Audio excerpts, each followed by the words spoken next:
weaponizing the Justice Department to intimidate parents.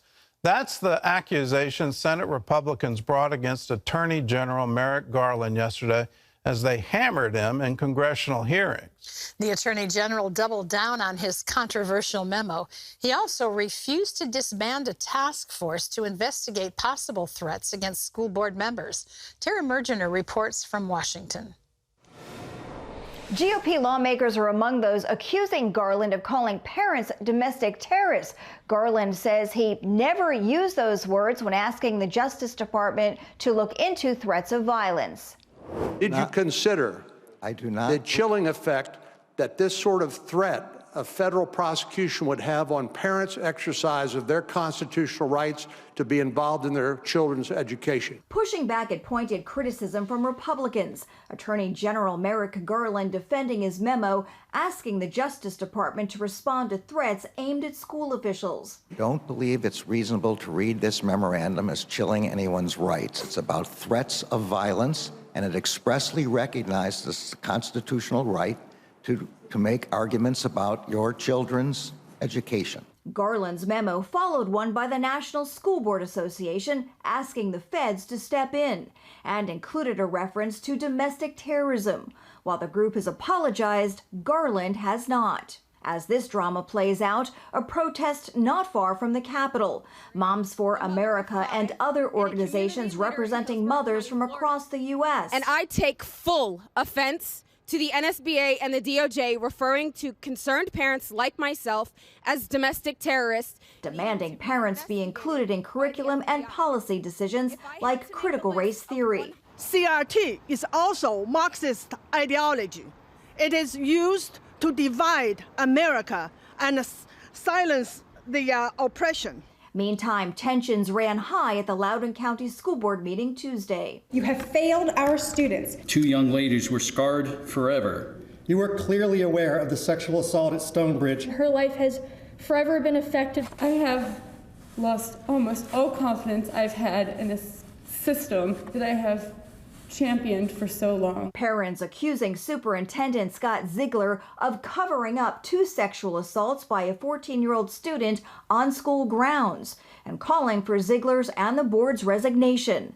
The boy found guilty this week in the first case to be heard by a judge. Earlier this week, students staged a walkout. Resign or be removed. Shame on you. Garland was confronted on this issue too. The victim's father arrested at a June school board meeting while trying to tell the school board what happened. That refers to Scott Smith, whose 15-year-old daughter was raped.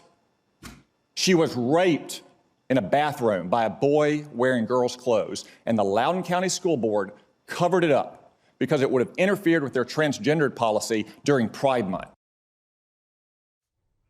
Development in Loudoun County, parents have been asked to sign a non-disclosure to see a new curriculum reportedly inspired by critical race theory, Gordon.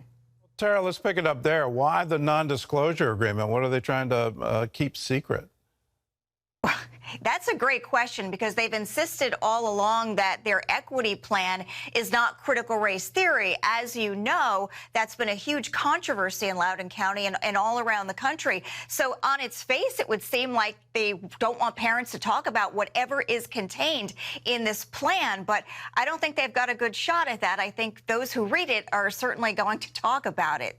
Well, there ought to be a freedom of information request for it. I mean, this is a public school, and so anything in the curriculum is part of the public record. And if this is what they're contemplating, then they need to have full disclosure.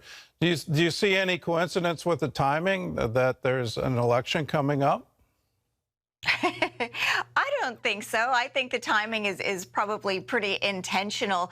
You know, there's a lot of question of timing going on right now about everything that's going on. You know, as far as those hearings yesterday with Merrick Garland, the Republicans are questioning the timing of his memo, which came just a few days after the National Association of School Boards put out that memo comparing parents to domestic terrorists. And both Ted Cruz and Senator Tom Cotton of Arkansas are both wondering whether the White House is calling the shots here, even though Garland promised that he would not politicize the Justice Department. So I think a lot of things having to do with the election, Gordon, Probably no coincidence, but certainly some really fiery exchanges on Capitol Hill yesterday when it comes to Merrick Garland and what's happening with that memo and that domestic terror accusation by the NSBA, which, by the way, they've retracted that, and Garland, who is not taking back what he said about that, saying it has no bearing on the Justice Department. Well, it's kind of curious timing, and to say it has no bearing when it comes days after receiving the request from the National Association of School Boards to do exactly what he ended up doing. It just it does kind of beg the question, why don't you just walk it back? Well, let's talk about Loudoun County and the superintendent, board members. A lot of calls for them to resign. Any signs of that actually happening? You know, when the first school board member resigned, Beth Bartz, there was a lot of talk that a number would follow. Increasingly, calls for the superintendent, Scott Ziegler, are coming, including from one of the school board members, John Beatty, who has called him out and wants him to resign too. But as all this is going on behind the scenes, the school board member who resigned, Beth Bartz, is loud and clear on Facebook calling out John Beatty and possibly some other school board members, saying they all got that same memo about the sexual assault. So the thinking is, by people in the know out there, as more information comes out, it may pressure more school board members and ultimately the superintendent to resign. But at this point, my understanding is that everybody is holding firm while all this shakes out. Well, I encourage parents, please hold firm. You have an absolute right to have a voice in your child's education. Well, Tara, thanks for the reporting, and we'll be tracking this as well. If you want to get more information, please download the CBN News app. We'll be tracking this story and its influence, I think it's obvious influence, on the upcoming election.